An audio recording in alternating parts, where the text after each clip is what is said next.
الله أكبر الله أكبر لا إله إلا الله. இத்திகாஃப் இருக்கக்கூடிய சகோதரர்கள் எப்படி இருக்க வேண்டும், அதனால் ஏற்படக்கூடிய நன்மைகள் என்ன, எதையெல்லாம் நாம் தவிர்த்து கொள்ள வேண்டும் என்பதை இந்த வீடியோவிலே நாம் பார்க்க இருக்கிறோம். அஹமத் என்கின்ற நபிமொழி தொகுப்பிலே 25179வது ஹதீஸாக இடம்பெறுகிறது. அல்லாஹ்வுடைய தூதர் ஸல்லல்லாஹு அலைஹி வஸல்லம் அவர்கள் ரமலானிலே முந்திய 20 நாட்களில் இரவில் தொழவும் செய்வார்கள், தூங்கவும் செய்வார்கள். ஆனால் கடைசி 10 நாட்கள் வந்துவிட்டால் கீழாடையை இறுக்கி கட்டி கொண்டு வணக்கங்களில் முழுமையாக தன்னை ஈடுபடுத்திக் கொள்ளுவார்கள் என்று அன்னை ஆயிஷா ரலியல்லாஹு அன்ஹா அவர்கள் அறிவிக்கின்றார்கள். அது மட்டுமல்ல, இறுதி 10 நாட்களிலே தன்னுடைய குடும்பத்தார்கள் அனைவரையும் இபாதத்துகளிலே ஈடுபடுவதற்கு அல்லாஹ்வுடைய தூதர் அத்தனை குடும்பத்தையும் ஈடுபடச் செய்வார்கள். மேலும் முஸ்லிம் என்கின்ற நபிமொழி தொகுப்பிலே 2183வது ஹதீஸாக இடம்பெறுகின்றது. ஆயிஷா ரலியல்லாஹு அன்ஹா அவர்கள் அறிவிக்கின்றார்கள், அல்லாஹ்வின் தூதர் ஸல்லல்லாஹு அலைஹி வஸல்லம் அவர்கள் ஈத்திகாஃப் மேற்கொள்ள நாடினால் ஃபஜ்ர் தொழுகையை தொழுதுவிட்டு பின்னர் ஈத்திகாஃப் இருக்கும் இடத்திற்குள் நுழைந்து விடுவார்கள். ஒரு முறை ஈத்திகாஃப் இருப்பதற்காக தமது கூடாரத்தை அமைக்குமாறு உத்தரவிட்டார்கள். அவ்வாறே கூடாரம் அமைக்கப்பட்டது. அவர்கள் ரமலானின் இறுதி 10 நாட்களில் ஈத்திகாஃப் இருக்கவே விரும்பினார்கள் என்று அன்னை ஆயிஷா ரலியல்லாஹு அன்ஹா அவர்கள் அறிவிக்கின்றார்கள். ஆகவே ஈத்திகாஃப் இருக்கக்கூடியவர்கள் பள்ளிவாசலிலே தனக்கான ஒரு இடத்தை அமைத்து கொண்டு அந்த இடத்திலே ஈத்திகாஃப் இருந்து குர்ஆனை ஓதிக்கொள்ள வேண்டும், வணக்க வழிபாடுகளிலே செய்து கொள்ள வேண்டும். இறுதி 10 நாட்களை அல்லாஹ்வுடைய தூதர் தேர்ந்தெடுத்ததற்கான மிக முக்கிய காரணம், அந்த இறுதி 10 நாட்களில் ஒற்றைப்படைகளிலே ஒரு நாளில் லைலத்துல் கத்ர் இரவு இருக்கின்றது. அந்த இரவை நாம் வணக்க வழிபாடுகளிலே ஈடுபட வேண்டும் என்பதற்காக அல்லாஹ்வுடைய தூதர் அந்த இறுதி 10 நாட்களை தேர்வு செய்தார்கள்.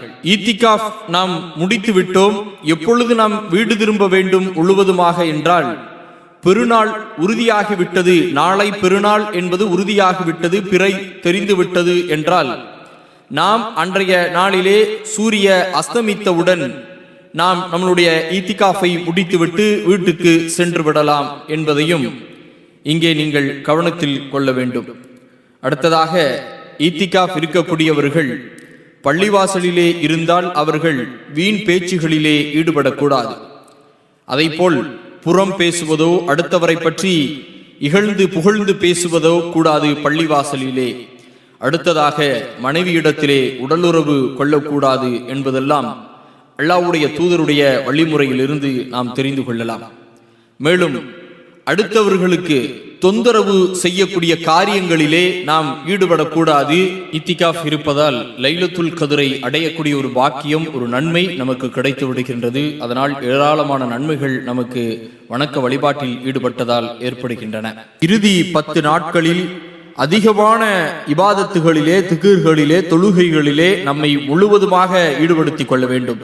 அடுத்ததாக, பெண்கள் எவ்வாறு ஈத்திகாஃப் இருக்க வேண்டும், அதனுடைய சட்டதிட்டங்கள் என்ன என்பதை பார்க்க இருக்கிறோம். புகாரி என்கின்ற நபிமொழி தொகுப்பில் 2401வது ஹதீஸாக அன்னை ஆயிஷா ரலியல்லாஹு அன்ஹா அவர்கள் அறிவிக்கின்றார்கள், நபிகள் நாயகம் ஸல்லல்லாஹு அலைஹி வஸல்லம் அவர்கள் ஒவ்வொரு ரமலானிலும் ஈத்திகாஃப் இருப்பார்கள். சுபுஹு தொழுததும் ஈத்திகாஃப் இருக்கும் இடத்திற்கு சென்று விடுவார்கள். அவர்களிடம் ஈத்திகாஃப் இருப்பதற்கு நான் அனுமதி கேட்டேன், எனக்கு அவர்கள் அனுமதி அளித்தார்கள் என்று அன்னை ஆயிஷா ரலியல்லாஹு அன்ஹா அவர்கள் அறிவித்து, பிறகு அங்கே நான் ஒரு கூடாரத்தை அமைத்துக் கொண்டேன். இதை கேள்விப்பட்ட ஹப்ஸா ரலியல்லாஹு அன்ஹா அவர்களும் ஒரு கூடாரத்தை அமைத்துக் கொண்டார்கள். இதனை கேள்விப்பட்ட ஜைனப் ரலியல்லாஹு அன்ஹு அவர்களும் மற்றொரு கூடாரத்தை அமைத்துக் கொண்டார்கள். எங்கே? பள்ளிவாசலிலே அங்கும் இங்குமாக ஒவ்வொரு கூடாரங்களாக அமைத்துக் கொண்டார்கள். அல்லாஹ்வுடைய தூதருடைய மனைவி அன்னை ஆயிஷா ரலியல்லாஹு அன்ஹா அவர்கள், ஹப்ஸா ரலியல்லாஹு அன்ஹா அவர்கள், ஜைனப் ரலியல்லாஹு அன்ஹா அவர்கள் ஆகியோர்கள் அமைத்துக் கொண்டார்கள். அல்லாஹ்வுடைய தூதர் ஸல்லல்லாஹு அலைஹி வஸல்லம் அவர்கள் காலை தொழுகையை முடித்துவிட்டு திரும்பிய போது 4 கூடாரங்களை கண்டார்கள்.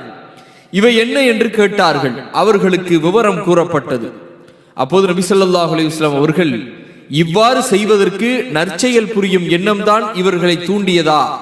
இவர்கள் நன்மையைத்தான் நாடுகின்றார்களா? இவற்றை நான் காண முடியாதவாறு அகற்றுங்கள் என்று சொன்னவுடன் அவை அகற்றப்பட்டன. அந்த 3 கூடாரங்களும் அகற்றப்பட்டன. அல்லாஹ்வுடைய தூதருடைய கூடாரம் மட்டும் இருந்தது. அருமை சகோதரர்களே, இங்கே நாம் தெரிந்து கொள்வது என்ன என்றால், பெண்கள் பள்ளிவாசலிலே ஈத்திகாஃப் இருக்க வேண்டும் என்பதுதான் இங்கே அல்லாஹ்வுடைய தூதர் சொல்லக்கூடிய விஷயத்திலிருந்து நாம் எடுத்துக்கொள்ள வேண்டும். இங்கே இந்த ஹதீஸிலே நாம் பார்த்தால், இந்த கூடாரத்தை அகற்றுங்கள், உங்களுடைய வீடுகளிலே நீங்கள் ஈத்திகாஃப் இருந்து கொள்ளுங்கள் என்று அல்லாஹ்வுடைய தூதர் சொல்லவில்லை. அகற்றுங்கள் என்றோடு முடித்து விட்டார்கள். அது அகற்றப்பட்டது என்றோடு ஐஷா ரலியல்லாஹு அன்ஹா அவர்கள் முடித்து விட்டார்கள் இந்த செய்தியை. அப்படி என்றால் ஈத்திகாஃப் பெண்கள் இருப்பது பள்ளிவாசலிலே இருக்க வேண்டும். பள்ளிவாசலிலே இருக்கக்கூடிய நேரத்திலும் எப்படி இருக்க வேண்டும் என்பதை அல்லாஹ்வுடைய தூதர் சொல்லுகின்றார்கள். அன்னை ஐஷா ரலியல்லாஹு அன்ஹா அவர்கள் அறிவிக்கக்கூடிய செய்தி புகாரியிலே 309வது ஹதீஸாக, நபிகள் நாயகம் ஸல்லல்லாஹு அலைஹி வஸல்லம் அவர்கள் ஈத்திகாஃப் இருக்கும் போது அவர்களின் மனைவியரின் ஒருவர் ஈத்திகாஃப் இருப்பார்கள் என்று சொல்லுகின்றார்கள் அன்னை ஐஷா ரலியல்லாஹு அன்ஹா அவர்கள். அப்படி என்றால் பெண்கள் ஈத்திகாஃப் இருக்கக்கூடிய நேரத்திலே கணவன் இருக்கக்கூடிய அந்த இடத்திலே ஈத்திகாஃப் இருந்து கொள்ளலாம் பள்ளிவாசலிலே.